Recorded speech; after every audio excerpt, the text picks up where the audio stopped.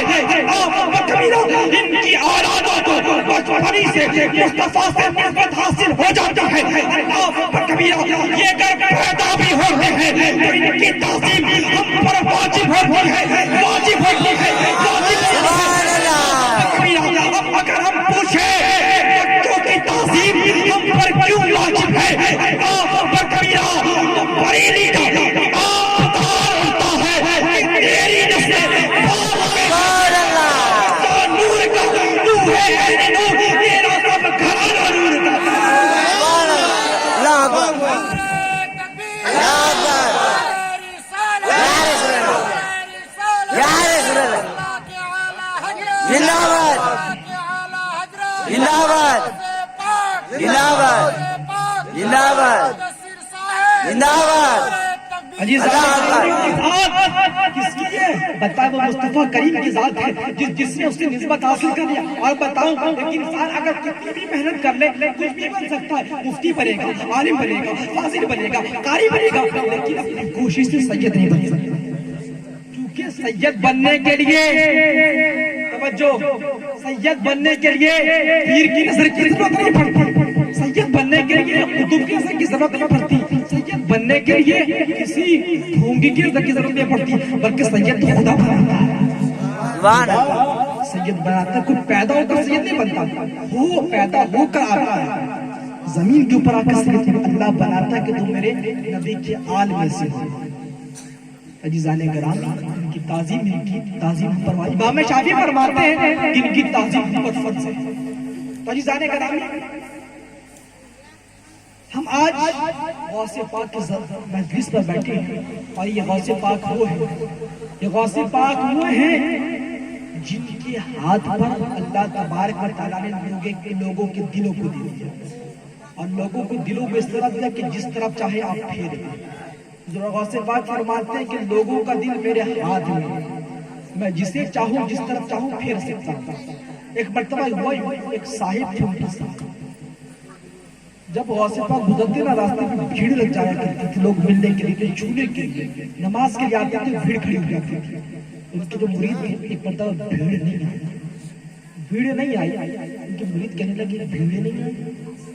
اب سوچنا تھا، عبدالقادر جیلانی مسکراتے ہیں